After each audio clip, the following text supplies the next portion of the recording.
28 তারিখের আগে যদি দাবি মেনে নেয় তাহলে আর কোনো ট্রেন বন্ধ হবে না। মানুষের যোগাযোগের ব্যবস্থাই তো বন্ধ হয়ে যাবে। 28 তারিখ রাতের 12টা থেকে আর কোনো গাড়ি চলবে না। কিন্তু রেল বন্ধ যদি হয় অনেক সমস্যা হতে পারে। আগামী 28 জানুয়ারি সকাল থেকে চট্টগ্রামে বন্ধ হয়ে যাবে ট্রেন চলাচল। সম্প্রতি কর্মবিরতির এমন ঘোষণা দেন বাংলাদেশ রেলওয়ে রানিং স্টাফ ও শ্রমিক কর্মচারী ইউনিয়নের নেতারা।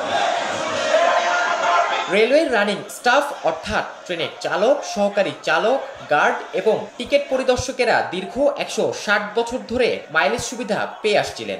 মাইলেজ সুবিধায় মূলত দৈনিক 8 ঘন্টার বেশি কাজ করলে বেসিক বেতনের ওপর কাজের সময় অনুযায়ী অতিরিক্ত অর্থ পেতেন তারা। অবসরের পরও এই সুবিধার মাধ্যমে তাদের পেনশন এবং আনুতোষিকের পরিমাণ বাড়ানো হতো। তবে 2021 সালের 3 নভেম্বর থেকে অর্থ মন্ত্রণালয় এই সুবিধা সীমিত করে দেয়। এই সকল দাবির পাশাপাশি নিয়োগপত্রের দুটি শর্ত প্রত্যাহার করে আগামী 27 জানুয়ারির মধ্যে দাবি মেনে না নিলে 28 জানুয়ারি থেকে রেল চলাচল বন্ধ করে কর্মবিরতিতে যাবেন কর্মচারীরা। আমি আজকে সোনার বাংলা ট্রেন নিয়ে যদি এখান থেকে রওনা দেওয়ার পরে আমি আরেকটা ট্রেন নিয়ে আসবো, আমার কিন্তু নির্দিষ্ট কোনো কর্মঘণ্টা নাই। অফিসের একটা চাকরি আছে 8 ঘন্টা, আমার চাকরি কিন্তু 8 ঘন্টার মধ্যে সীমাবদ্ধ না। আমি চাইলে কিন্তু 2 দিন পরে আসবো। আমি ধরেন এই যে মাসটা রানিং চলতেছে এই মাসে 10 দিনও বাসা ঘুমাইতে পারি না। কিন্তু মাইলেজ যদি না দেওয়া হয়, আমাদের যে সংগঠন আছে সংগঠন 28 তারিখ রাতের 12টা থেকে আর কোনো গাড়ি চলবে না, এই একটা সিদ্ধান্ত উপনীত হয়েছে। যেহেতু পূর্ব দেশ থেকে দিয়ে আসছে, পূর্বামল থেকে, এই দাবিটা যদি মেনে নেয় তাহলে আমাদের কোনো দাবি নেই, রেলের টাকা ঘুরবে বা চলবে, কোনো সমস্যা নেই। 28 তারিখের আগে যদি দাবি মেনে নেয় তাহলে আর কোনো ট্রেন বন্ধ হবে না। বুঝছেন, রেল চলাচলে মানুষ অনেক, কারণ ওইটা দাবি যেটাই হোক না কেন, কিন্তু রেল বন্ধ যদি হয় অনেক সমস্যা হতে পারে। দাবিটা তো মেনে নেওয়া উচিত। রেল হচ্ছে একটি সেবামূলক প্রতিষ্ঠান, এটাতে মানুষ অনেক সুবিধা ভোগ করে। এটা বন্ধ হয়ে গেলে সবারই অসুবিধা, বিশেষ করে যাত্রী স্বতন্ত্রের এই সমস্যা আর কি।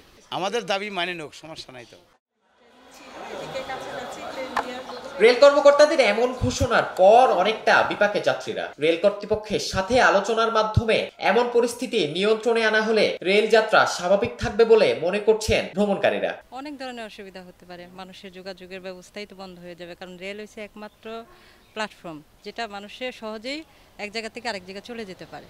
সেটা যদি বন্ধ হয়ে যায় তো মানুষের দুর্ভোগের তো অভাব থাকবে না। আর জনগণ হিসেবে আমি মনে করব এটা তাদের দাবি দেওয়া যেটা, সেটা কর্তৃপক্ষ যারা তাদের একটু বিবেচনা রাখা উচিত। হ্যাঁ, আমাদের মতো মানুষ যারা আমরা বাসে উঠতে পারি না, সিএনজিতে উঠতে পারি না, আমরা যারা ট্রেনে ট্রাভেল করতে খুব পছন্দ করি, তাদের জন্য খুব কষ্ট হয়ে যাবে। এজন্য মন থেকে চাই যেন এগুলা না হয়, যেন না বন্ধ হয়।